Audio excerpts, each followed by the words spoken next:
Waktu berada di majelisnya para sahabat-sahabat, Rasulullah bertanya, siapa wanita yang paling bagus? Wanita yang paling bagus. Wanita yang paling bagus itu kayak apa? Kalau bahasa kita wanita yang paling cantik itu kayak gimana sih? Para sahabat Nabi bingung menjawab. Ada yang ngomong mungkin dalam hatinya berkata, mungkin sholatnya ya, mungkin puasanya, mungkin semuanya pakai mungkin-mungkin. Pada bingung, pada noleh ke sana kemari, tidak bisa menjawab wanita yang paling mulia itu seperti apa. Sayyidina Ali juga tidak bisa menjawab. Semuanya pulang ke rumah masing-masing, sampai di rumah Sayyidat Fatimah Zahra, seperti kebiasaannya wanita solehah. Kalau suaminya datang, yang ditanya adalah dapat ilmu apa, bukan dapat duit berapa. Sayyidat Fatimah Zahra bertanya, wahai suamiku, apa yang kau dapat dari ayahanda? Apa yang kau dapat hari ini dari Rasulullah? Lah ini kalimat yang harus dibiasakan oleh para istri tuh. Bang, dapat ilmu apa? Kan begitu. Sayyidina Ali menjawab, kami dapat banyak, cuman kami juga dapat pertanyaan yang kami semua tidak bisa menjawab. Pertanyaan apa? Wanita yang paling mulia itu seperti apa? Wanita yang mulia itu seperti apa? Dijawab oleh Siti Fatimah Zahra, aku yang punya jawabannya. Apa? Dibisikkanlah di telinga Sayyidina Ali. Seketika itu wajah Sayyidina Ali berbinar-binar senang. Wajahnya berseri-seri, mata berbinar-binar.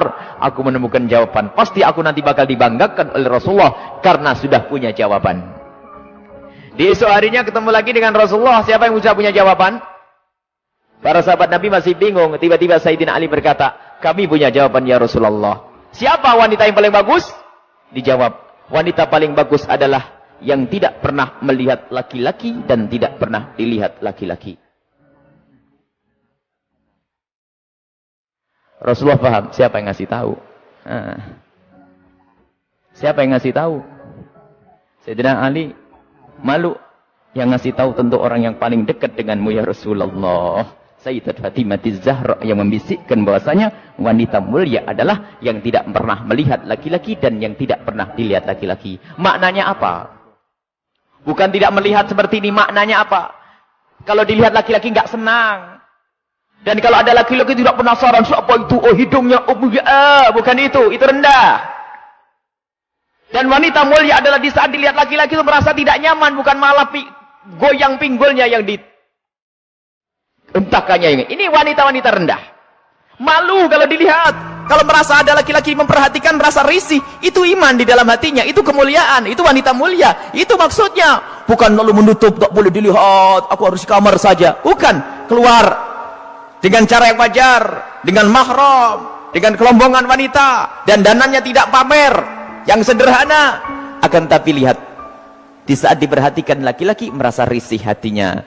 Kalau semua yang ada di tempat ini merasa seperti itu, itulah pecinta Sayyidat Fatimah yang sesungguhnya. Sekarang rusak zaman. Wanita keluar semuanya pengen pamer apa yang ia miliki.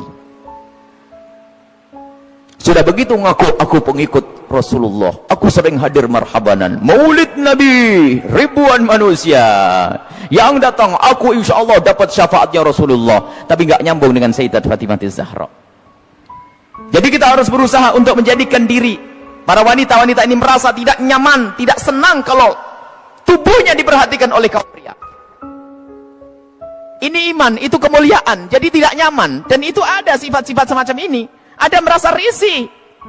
Ada yang Masya Allah kalau sudah diperhatikan merasa, waduh wajahnya mulai putih, kuning, hijau tuh.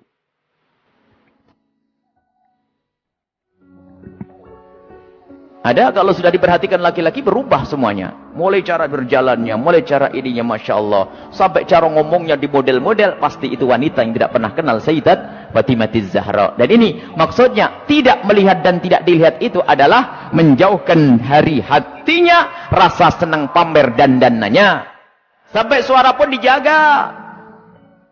Suara dijaga Sayyidat Fatimah Zahra, suara dijaga dan rasa malunya sangat tinggi Sayyidat Fatimah Zahra. Sangat malu, pemalu beliau itu. Pernah suatu ketika berada di teras rumah, bukan di teras karena rumah jangan dianggap kayak rumah kita. Sebab rumah Rasulullah dengan Sayyidat Fatimah Zahra kalau digambarkan, kalau Masjid Nabawi ini segede ini dulu tuh. Masjid Nabawi kurang lebihnya seperti ini, seperti Masjid Taqwa ini sebelum dikembangkan. Jadi rumah Rasulullah itu, rumah Sayyidat Fatimah ada 5x5 di situ. Seberangnya ada rumahnya Sayyidi Aisyah. Di belakangnya ada rumahnya Sayyidah Saudah. Kemudian nanti istri Rasulullah yang lainnya ada dijajar begitu. Jangan dianggap rumahnya di kampung sana, di kota sini, bukan. Jadi rumahnya hanya kecil-kecil begitu. Sehingga ada fitnah yang pernah disebar bahwasanya Siti Fatimah Zahra pernah ditendang Sayyidina Umar bin Khattab. Ini kan fitnah pada Sayyidina Umar. Memangnya nggak ada yang dengar yang lainnya. Kecil begini, kalau sampai Siti Fatimah sampai jerit-jerit nangis pasti kedengaran. Ada ya sekelompok orang yang berdusta mengatakan Siti Fatimah Zahra meninggal karena dipukul oleh Sayyidina Umar bin Khattab. Perutnya sampai keluar. Ini lucu cerita ini. Dipikir rumahnya itu di kampung sana ya, kampung sini, bukan. Itu loh rumah Siti Fatimah. Kalau ada di sekitar masjid ini, mepet.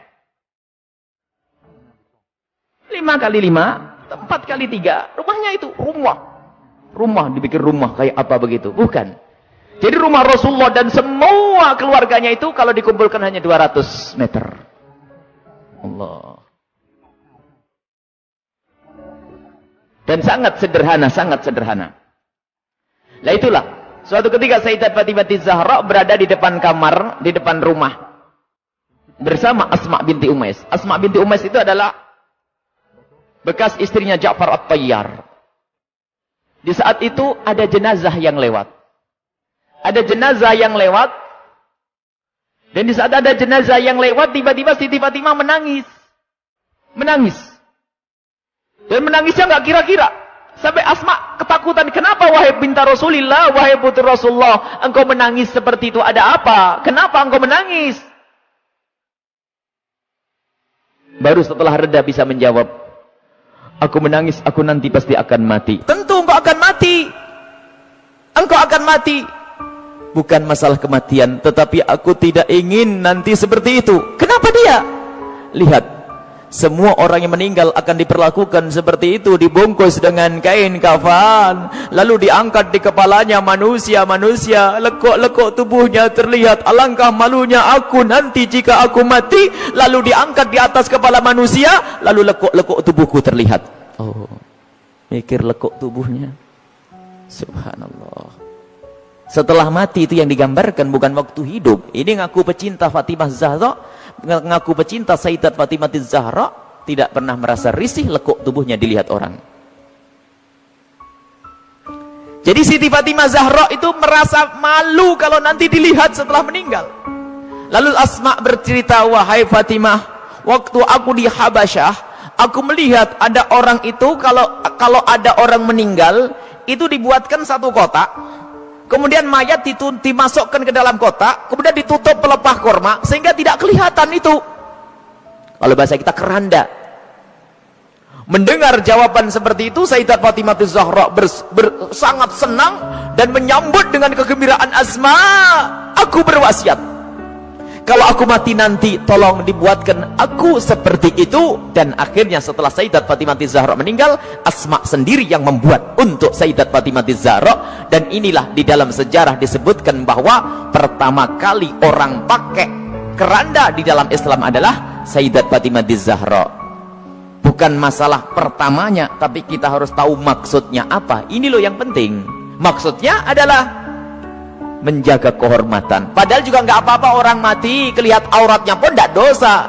Orang meninggal tidak ditanya lagi oleh Allah, akan tapi rasa malunya Sayyidat Fatimah Zahra sampai menghantarkan beliau untuk berwasiat kalau meninggal nanti agar dibuatkan yang demikian ini. Dan termasuk wasiat yang lainnya apa? Agar dikubur di malam hari. Tidak ingin, masih ingin, takut kalau dilihat oleh orang. Inilah Sayyidat Fatimah Zahra. Jadi rasa malunya luar biasa. Dan ini pendidikan dari Rasulullah SAW. Memang kita harus banyak mencontoh beliau. Rasa malu ini mahal. Kalau sudah malu ini dicabut dari seseorang, maka semuanya akan dilakukan dari keharaman. Rasa malu ini kemuliaan, malu yang sesungguhnya. Malu kepada Allah, malu kita melakukan kemaksiatan. Dan malunya seorang wanita itu adalah kemuliaan. Siti Fatimah adalah suri toladannya.